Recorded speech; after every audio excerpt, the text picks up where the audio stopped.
नमस्कार, मैं हूं सुरेश कुमार और आप देख रहे हैं मोठार न्यूज़। जैसा कि आप सभी को पता है कि कोरोना महामारी देश में एक व्यापक महामारी हुई है, जिससे अलग अलग एक संगठनों ने मंडल द्वारा अपने इस देश में जब भी आपदा आई है किसी न किसी प्रकार से अपनी ओर से सहयोग किया है देश के अंदर।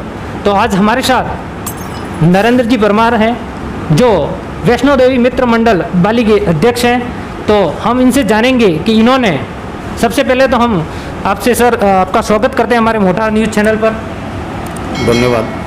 तो सर, सबसे पहले तो हम आपके इस वैष्णो देवी मित्र मंडल की इंट्रोडक्शन परिचय के बारे में जानना चाहेंगे। देखिए, श्री वैष्णो देवी माता मंडल मुंबई बाली ये मुंबई द्वारा संचालित है। बाकी फिर भी इसके कार्यकर्ता जितने भी हैं वो बाली तहसील के अंदर समग्र भारत के अंदर इसके कार्यकर्ता है। तो उन कार्यकर्ता का एक ही उद्देश्य है कि कार्यकर्ता अपने स्वावलंबी बने और अपने स्वयं के समर्पण से वो कुछ देश के हित में, राष्ट्र हित में कुछ सेवा कार्य करें। और ये जो मंडल है ये राष्ट्रीय स्वयंसेवक संघ द्वारा प्रेरित मंडल है। सेवा भारती की प्रेरणा से इस आपदा में हमने कार्य किए हैं और आगे भी हम करते रहेंगे। तो ये इसका एक संक्षिप्त परिचय है कि राष्ट्रीय स्वयंसेवक संघ से प्रेरित एक मंडल, कम से कम हम उसकी प्रेरणा से हम आगे बढ़ रहे, एक स्वयंसेवक के नाते हम कार्य कर रहे हैं। तो हरिजन से गिरिजन इस मंडल में जुड़े हुए हैं। और इस मंडल की हमने जब शुरुआत की थी उस समय उसका उद्देश्य था वैष्णो देवी माता जी की यात्रा करना, जम्मू कटरा में है। उस यात्रा के निमित्त इस मंडल की स्थापना हुई और उस स्थापना के बाद में इस मंडल के अंदर कार्यकर्ताओं की तादाद है वो बढ़ती गई। हर एक साल 150, पौना 200 कार्यकर्ता वैष्णो देवी यात्रा, निःशुल्क यात्रा कराई गई और 9 साल तक इसकी यात्रा हुई। ये अभी 10वां साल है। 2012 से यात्रा शुरू हुई है, 2012 से इस मंडल की स्थापना हुई है और 2012 से लगा के अभी तक जी इतने कार्य हो चुके हैं, सेवा कार्य, वो आपके चैनल के ऊपर भी चर्चित है, मीडिया के अंदर भी चर्चित है और लोगों के अंदर भी चर्चित है कि कुछ मंडल ने इस देश हित, राष्ट्र हित और जो कोरोना आपदा चली है उस हित में कुछ न कुछ सेवा कार्य अपने दिए हैं और निस्वार्थ भाव से दिए हैं। कई कार्यकर्ता को ये नहीं लगा कि मैंने ज़्यादा किया है, उसने ज़्यादा किया है, ऐसी कोई भावना नहीं है। जिसका जो समर्पण है उन कार्यकर्ताओं ने समर्पण किया है और श्री वैष्णो देवी माता मंडल को जो शक्ति प्रदान की है वो श्री बाली जैन मित्र मंडल मुंबई और श्री महावीर जैन नवीन मंडल संस्थान बाली और मारवाड़ एकता परिषद मुंबई राजस्थान, क्योंकि मारवाड़ एकता परिषद मुंबई राजस्थान सबसे पहली हमारी संस्था बनी थी जिन्होंने रक्तदान का कार्यक्रम शुरू किया और वो भी राजमल जी बादशाह भगवान महावीर हॉस्पिटल की प्रेरणा से ये रक्तदान कार्यक्रम अपना शुरू हुआ। तो 2008 से लगा के 2000 अभी 21 चल रहा है। इसमें अपने 85 कैंप्स हुए हैं और 5500 से ऊपर यूनिट है वो अपने भगवान महावीर हॉस्पिटल में, बांगड़ हॉस्पिटल में, अपने जोधपुर अंबिका हॉस्पिटल में, ब्लड बैंक में इनको अपन ने दी है। और आज भी इस कोरोना आपदा में, जो कोरोना आपदा चल रही है इसके अंदर हमने 2019 से कोरोना आपदा चल रही है, 2021 आ रहा है, इस बीच में हमने 8-9 कैंप दिए। इस कोरोना आपदा में भी कार्यकर्ताओं ने निडर पूर्वक कार्य किया और निडरता के हिसाब से उन्होंने अपना स्वेच्छा की रक्तदान किया। तो आज दिन तक अपने ये सुमेरपुर ब्लड बैंक में कोई रक्त की कमी नहीं आई। एक लोगों के अंदर जागृति आई, इस अपने समूचे जिले के अंदर लोगों के अंदर अवेयरनेस नहीं थी कि भाई रक्तदान करना नहीं करना। लोग भयभीत थे, अपना भाई होता था वो अपने भाई के लिए ब्लड नहीं दे सकता था। ये जागृति इस मंडल ने लाई और अभी भी आगे इसकी ओर अग्रसर है और कार्य करता रहेगा मंडल। आपके मंडल द्वारा जिस प्रकार से पंचायत स्तर से लगाकर जिला स्तर तक आपने जो कोरोना महामारी के बचाव के लिए जो भी सामग्री उपलब्ध कराई है वो कितनी कराई है लगभग, और कितना मतलब खर्चा आया होगा आपको? ऐसा है कि 2019 में अपना कोरोना चालू हुआ, ठीक है। उस समय मार्च 1 अपना 23 को अपना ये लॉकडाउन लगा था और उस पहले लॉकडाउन में अपने मंडल ने, यहाँ के प्रशासनिक अधिकारियों ने संपर्क किया बॉम्बे। तो श्री बाली जैन मित्र मंडल मुंबई का प्रेसिडेंट होने के नाते मैंने प्रशासनिक अधिकारियों को कहा कि मंडल आपके सेवा के लिए तत्पर रहेगा, जो भी आपकी आज्ञा होगा उसका पालन करेगा। तो उनकी आज्ञा हमारे को मिली कि प्रशासन की कि भाई नरेंद्र जी, इस समय श्री निधि बिटी अपने एडीएम थे और अपने ईओ साहब अपने लक्ष्यपाल सिंह जी, इन दोनों का फोन आया। उनके निवेदन पे मंडल ने एक कार्य शुरू किया और सबसे पहले भोजन पैकेट की व्यवस्था अपन ने शुरू की, जो अपने लेबर थे, जो बाहरी मजदूर, दिहाड़ी की मजदूर थे, उनके लिए एक भोजन व्यवस्था करनी थी। तो 23 तारीख से लगा के 4 तारीख तक करीब 10 से 11 हज़ार भोजन के पैकेट वितरित किए। उसके बाद में लॉकडाउन और बढ़ा, सेकंड आया, थर्ड आया, फोर्थ आया, ऐसे चलते रहे। तो उस समय लोगों को और भोजन की और इसकी राशन सामग्री की आवश्यकता हुई। तो कार्यकर्ता करीब 15 दिन तक तो इस कार्य में चलते रहे कि सुबह का भोजन वितरित करना, शाम को करना। उसके बाद में हमने एक राशन सामग्री किट की व्यवस्था की, जो हमने 4 महीने तक चलाई। अपने समाज के बंधुओं को संभालते हुए, जैन समाज के बंधुओं को भी संभालते हुए, 20 से 36 कौम के जितने भी बंधु हैं उनको राशन, जो असहाय परिवार है जिनको कहीं न कहीं से बेचारों को तकलीफ में आए हुए थे, 4 महीने से उनके धंधे बंद थे, मजदूर थे, उनके घर पे हमने राशन सामग्री पहुंचाई और वो भी प्रशासन के नियमानुसार पहुंचाई। तो करीब 1500 किट के करीब हमने ये राशन सामग्री पहुंचाई। और हमने जो शुरुआत की उसकी अलग, हमारी जितनी भी जैन विभिन्न संस्थाएं हैं, उन्होंने आदिवासी क्षेत्र में है, बेड़ा में है, गोरिया भीमाड़ा में है, सब जगह पे राशन सामग्री जैन समाज की संस्थाओं ने पहुंचाई। तो ये खुशी की बात है कि कम से कम हम उस समाज से बिलोंग करते हैं तो जहाँ पे सेवा और धर्म और दिन दुखी की सहायता करना वही एक लक्ष्य है। तो हम उसकी ओर अग्रसर है और आगे भी करते रहेंगे। इस बार जो ये महामारी का लॉकडाउन लगा तो आपने पंचायत स्तर पर और जैसे कि काफ़ी कोरोना के जो इंस्ट्रूमेंट होते हैं वो आपने उपलब्ध कराए, वो कितने कराए लगभग? ऐसा है जी कि आपने भी देखा होगा, जब ये पहले तो वो लॉकडाउन अलग था, उस समय लोगों को भोजन की और उसकी आवश्यकता थी। अभी लोग हैं, ये लॉकडाउन है वो विचित्र है, सेकंड वेव आई है वो विचित्र वेव है। इसमें लोग हैं वो काफ़ी अपने बीच में नहीं रहे, काफ़ी लोग हैं मृत्यु को प्राप्त हो गए, काफ़ी लोगों की स्थिति, पारिवारिक स्थिति बहुत ख़राब हो गई। खाने को है, बाकी दवाई के पैसे नहीं हैं, संसाधन के पैसे नहीं हैं, ऑक्सीजन नहीं है उनके पास में, और चेक करने के लिए ऑक्सीजन मीटर नहीं है किसी के पास में। उसका हल क्या होता है कि भाई ये जो कोरोना चल रहा है इसको कैसे रोका जाए, तो उनका तरीका उनको मालूम नहीं है। तो ऐसी स्थिति में हमने अपने oxygen concentrator, oxygen flowmeter, oximeter, उसके बाद में काढ़ा भी 2 टाइप का, एक सर्द काढ़ा है और एक अपना जो चाय बना के लेते हैं आयुर्वेदिक काढ़ा वो है। उसके बाद में मास्क है, सैनिटाइज़र है और अपना जो सैनिटाइजर स्प्रे मशीन है वो भी हमने लोगों को दी है। तो करीब 12 ऑक्सीजन कंसंट्रेटर हमारे इस एरिया में पहली खेप आई है, जो कम से कम यहाँ के जितने भी धन्ना सेठी थे, जितनी भी संस्थाएं थी, जितने भी प्रशासनिक अधिकारी थे, जितने भी विधायक हैं, जितने भी एमपी हैं, जितने भी पार्टी के लीडर्स हैं, उनके अंदर एक जागृति लाई कि हमको भी इन संस्थाओं के जैसा काम करना चाहिए। और चिड़िया चुग गई खेत, फिर वो ये अपने बीच में आए कि साहब मेरा ये है, मेरा ये है। जब कोरोना वेव है वो सेकंड वेव पूरी ख़त्म होने को आई है, तब ये लोग जागृत हुए। हम उनका भी स्वागत करते हैं कि कम से कम हमने जो नींव रखी है उस नींव को वो भी लेके चले हमारे साथ में और उसको प्रणाम किया और उस राह पे बढ़े हैं, तो उनको धन्यवाद देते हैं। अभी कोरोना आपदा में हमने करीब 12 ऑक्सीजन कंसंट्रेटर दिए, 600 साढ़े 600 ऑक्सीमीटर दिए, 10 फ्लोमीटर, जिस समय फ्लोमीटर की पूरे देश में कमी आ गई थी, ऑक्सीजन सिलेंडर पड़े हैं, बाकी फ्लोमीटर नहीं है। जब वो ऊपर का मीटर नहीं लगता है तो उसका ऑक्सीजन सिलेंडर का कोई मतलब नहीं है। तो वो फ्लोमीटर की आवश्यकता हुई।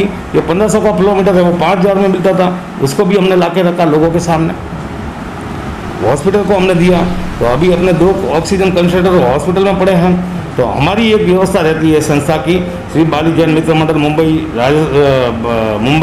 श्री महावीर जैन नवीक मंडल संस्थान बाली, श्री वैष्णो देवी माता मंडल मुंबई बाली और मारवाड़ एकता परिषद मुंबई राजस्थान, ये चारों संस्था मिलके धन का आर्थिक सहयोग ये मंडल करते हैं, बाली जैन मित्र मंडल और महावीर जैन नवीक मंडल। बाकी रूट लेवल का काम यहाँ पे जो वैष्णो देवी माता मंडल मुंबई बाली के जो कार्यकर्ता है और प्लस उनके द्वारा भी एक समर्पण संस्था को भेंट करना, वो बड़ी बात है। वैष्णो देवी माता मंडल मुंबई के द्वारा भी एक संस्था को कंसंट्रेटर भेंट करना, वो बड़ी बात है। और रूट लेवल का कार्य करना उन कार्यकर्ताओं का काम है। इसके लिए उन सभी को मैं, जो हमारे दानदाता हैं, जिन्होंने हमारे को जो सहयोग किया है, बाली जन मित्र मंडल मुंबई के जितने भी लाभार्थी हैं उनको भी प्रणाम करता हूँ, और मंडल के जो कार्यकर्ता रूट लेवल पे जिन्होंने सहयोग किया है उनको भी हम प्रणाम करते हैं। तो जैसे कि आपने ये जो सामग्री उपलब्ध कराई है, जैसे पंचायत स्तर हो, जिला स्तर हो, तो क्या आपको लगता है कि उन सामग्री की सरकार के पास अभाव था? ऐसा है जिस स्थिति में लोगों की कंप्लेन आई थी, जो लोग हैं मृत्यु को प्राप्त हो रहे थे, उस समय आपको मीडिया तंत्र को भी मालूम होगा कि वास्तव में राजस्थान के अंदर हलचल थी कि सामग्री नहीं है, लोगों की भीड़ बढ़ गई थी, बीमार लोगों की सेकंड वेव में इतना हो गया था कि प्रशासन भी क्या करेगा। प्रशासन सेवा दे सकता है और सामग्री उपलब्ध कराना राज्य सरकार का काम है। तो प्रशासन के जो लोग बेचारे यहाँ पे बैठे थे, जो सेवा दे सकते थे, उन्होंने दिन रात सेवा दी। काफ़ी तो जो डॉक्टर्स है जिन्होंने सेवा दी उनको प्रणाम करता हूँ। बाकी ऐसे भी डॉक्टर थे जिनके रोजा चल रहे थे और वो घर पे बैठे थे, आराम कर रहे थे, मियाँ बीबी, ऐसे भी डॉक्टर बाली के अंदर है। तो ऐसी स्थिति में ललित जी चौधरी एक बाली के डॉक्टर साहब थे, एक गुप्ता जी है, एक भरत जी आए और अपने ये डाबी साहब है, फिर अपने राडे साहब है, इन्होंने सेवा दी। बाकी जो डॉक्टर घर पे बैठना चाहिए वो घर में बैठे रहे। लास्ट कोरोना में भी घर पे बैठे थे, अब की बार भी घर में बैठे। कोविड का बहाना करके 14 दिन का क्वारंटाइन होता है, 14 दिन के बाद में तो बाहर आना चाहिए, एक महीने तक घर पे बैठे रहे। तो जो कलेक्टर साहब ने निरीक्षण किया और कलेक्टर साहब यहाँ आके गए, खुद ने यहाँ सर्वे किया कि वास्तव में कहीं ना कहीं प्रशासन कमज़ोर गिर रहा है, व्यवस्था नहीं थी, तो एक्सेप्ट किया उन्होंने। हमने सामग्री आपको ला के दी, आप क्यों लेंगे? आपके पास में पड़ी है तो आप क्यों लेंगे? आपके पास कमी है इसके लिए आपने ली। तो हमारा जो सहयोग था वो हमने प्रदान किया। ऑक्सीजन फ्लोमीटर की कमी थी, ऑक्सीजन फ्लोमीटर नहीं थे, तो प्रशासन की डिमांड थी कि भाई हो सकता तो किधर से भी लाके हमको ऑक्सीजन फ्लोमीटर दो, तो हमने ला के दिए। तो कहने का मतलब है कोई भी धनी व्यक्ति है वो भी गरीब बन सकता है, कोई सरकार है वो अमीर है ऐसा नहीं होता है। लोगों के सहयोग से सरकार अमीर बनती है और लोगों के सहयोग से ही सरकार चलती है। तो हमेशा समर्पण हर एक संस्था को अपने दिन दुखियों के लिए करना चाहिए, आपदा में सहयोग करना चाहिए, उससे सरकारें मजबूत होती है। तो हमारी सोच यही थी कि हमारे को दान देना है, हमारे को इस पुण्य का कार्य करना है, हमारे को जो व्यवस्था हमारे पास में आई है उस व्यवस्था को प्रशासन को देना है, और प्रशासन इसका कैसे यूटिलाइज करे, कैसे उपयोग करे, वो प्रशासन के ऊपर है। उसको पड़ी रखे, उसकी साफ सफाई नहीं रखे, उसको कचरे के डिब्बे में डाल दे, ये प्रशासन को देखना है। फिर भी हम हमारी तरफ से निरीक्षण करते हैं कि जितनी हो सकती है उसके ऊपर भी हम नज़र लगाए रखे हैं, और वो करीब करीब सब जगह मशीनें हैं वो काम कर रही है। अभी हमारे पास में 4 मशीन पड़ी है, एक फालना में है, एक रानी में है, एक अपने 2 बाली में है, और एक मेरे पास में पड़ी है 5। जब किसी को आवश्यकता होती है उठा के लेके जाते हैं। तो ये 5 कंसंट्रेटर अपने पास में भी पड़े, कलेक्टर साहब को पहुंचाया, एसपी साहब को पहुंचाया। एक खिवाड़ा में कंसंट्रेटर है, एक चामुंडेरी में है, 2 बाली है, एक शोभा वर्मा हॉस्पिटल में है, एक सीआई साहब के ऑफिस में है, एक एलडीएम साहब के ऑफिस में है। तो सब जगह है। तो पूरी सब जगह प्रशासनिक अधिकारी अपनी सेवा करते हैं, तो उनके लिए भी अपनी सोच होनी चाहिए कि हमको उनके लिए भी कुछ करना है। बिल्कुल, आपने मतलब लगभग सब जगह जिनको आवश्यकता थी वहाँ उपलब्ध कराई। तो आप दूसरा जो है, आप दूसरी जो सामग्री का बोलते हैं ऑक्सीजन, ये ऑक्सीमीटर बोलते हैं, तो ऑक्सीमीटर, ये ऑक्सीमीटर कलेक्टर साहब का थोड़ा निर्देश था, उनकी सलाह थी हमारे पास में। उन्होंने निवेदन किया कि नरेंद्र जी कम से कम अपने आंगनवाड़ी क्षेत्र में जो कार्यकर्ता है उनके हर एक के पास में रहेगा, तो कम से कम लोगों के अंदर अवेयरनेस आएगी। हर एक घर में चेक करेंगे कि भाई आपका ऑक्सीजन कितना है कितना नहीं है, बीमार है फिर भी लोग घर में सोए हुए हैं। तो उनको जागृति लाने के लिए आंगनवाड़ी क्षेत्र में पूरे अपने जो तहसीलदार साहब है मीना जी, वो साथ में थे, उनके निर्देशानुसार है वो सब पंचायतों के ऊपर, केंद्र के ऊपर हमने ये सब ऑक्सीमीटर पहुँचाए, और पूरे बाली तहसील के अंदर विधानसभा क्षेत्र के अंदर एक जागृति आई, वो एक बहुत बड़ा कार्य हुआ है। दूसरा कि आदिवासी क्षेत्र में ऐसा एक मैसेज था कि भाई वैक्सीनेशन करवाने से नपुंसकता आ जाती है। बिल्कुल बिल्कुल। तो वो कार्य भी कलेक्टर साहब ने हमको बोला कि ये ऐसे ऐसे लोग हैं जो भ्रमित कर रहे हैं, तो उसके लिए भी हमारी संस्था ने वहाँ पे जाके उनको ये ऑक्सीमीटर है, स्टीमर मशीन है, स्टीमर मशीन करीब 600 के करीब भाप मशीन गई, तो वो सब हमने दी। उनको अवेयरनेस लाई कि देखो हम भी ऑक्सीजन ये वैक्सीनेशन करवाते हैं, आप भी करवाओ। तो ऐसे अपने जो टीचर लोग थे, अध्यापक सुरेंद्र सिंह जी राणावत है, शैतानपुरी जी है, सुरेश जी रावल है, वो सब इस कार्य में लगे, और अपने काकराड़ी पीपला में सब जगह वैक्सीनेशन करवाया। तो जहाँ पे 12 संख्या थी वहाँ पे 200 लोगों ने वैक्सीनेशन करवाया। तो ये जागृति भी लाई आदिवासी क्षेत्र में। तो कहने का मतलब है कि हर एक व्यक्ति कार्य कर सकता है, उसके अंदर जितनी शक्ति और सामर्थ्य होता है उसका उपयोग करना चाहिए, और हर एक व्यक्ति के अंदर शक्ति और सामर्थ्य होता है। बाकी जो हिंदुस्तान के अंदर डर और भय चल रहा है, उससे हर एक व्यक्ति को बाहर आना पड़ेगा, और कम से कम एक दूसरे की अपन सेवा कर सकते हैं। परिवार का सदस्य ही परिवार को बचा सकता है, समाज ही अपने समाज के व्यक्ति को बचा सकता है। ऐसी एक सोच होनी चाहिए। बीमारी हर एक आती है, बाकी इसको निडरतापूर्वक है उसका सामना करते हुए अपना परिवार का सदस्य ठीक होवे, ऐसी एक सेवा भाव का हर एक के अंदर विचार होना चाहिए। तो आखिरी हम आपसे कहना चाहेंगे कि आप इस कोरोना महामारी को लेकर जनता को मतलब आखिरी संदेश क्या देना चाहेंगे? जो संदेश था वो मैंने दिया कि इस आपदा से आपको ये ज़िंदगी के साथ में जीना और ज़िंदगी के साथ में मरना, ये आपदा ऐसी है आपको, ठीक है, ये अपनी ज़िंदगी के साथ में रहेगी और मरेगी। तो अपने को सुरक्षा अपनी रखनी है, मास्क अनिवार्य है, सोशल डिस्टेंस का पालन करना है।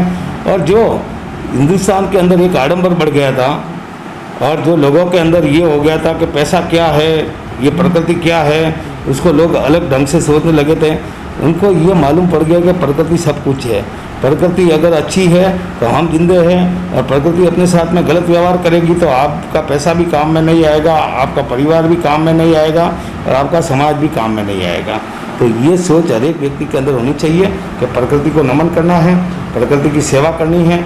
जैसे पेड़ पौधे है वगैरह है, इसको कैसे अपने को जल संचय कैसे करना है उसके बारे में सोचना चाहिए। हर एक व्यक्ति का कर्तव्य है कि जो प्रशासन द्वारा गाइडलाइन होती है, क्योंकि अभी तो वही है अपने लिए भगवान, जो प्रशासन की गाइडलाइन आती है उसका पालन करना है और अपने को सावचेती रखनी। नहीं तो ऐसा नहीं है कि आज खोल दिया तो लाखों की तादाद में पर रोड पे चले गए तो वो की वो स्थिति बनने वाली है। तो कम से कम अपनी अवेयरनेस जरूरी है इस बीमारी को लेकर। धन्यवाद। ये थे नरेंद्र जी परमार, जिन्होंने इस कोरोना महामारी में किस प्रकार लोगों की सेवा की, उनको जिस प्रकार सामग्री की आवश्यकता थी वो सामग्री उपलब्ध कराई। तो धन्यवाद सर, बहुत बहुत धन्यवाद, आपने समय निकाला हमारे लिए। मैं कोठार न्यूज का हार्दिक आभार प्रकट करता हूँ कि आपने मेरे को इस योग्य समझा और आपका मीडिया मेरे पास में आया। मैं आपका हार्दिक आभार प्रकट करता हूँ। धन्यवाद।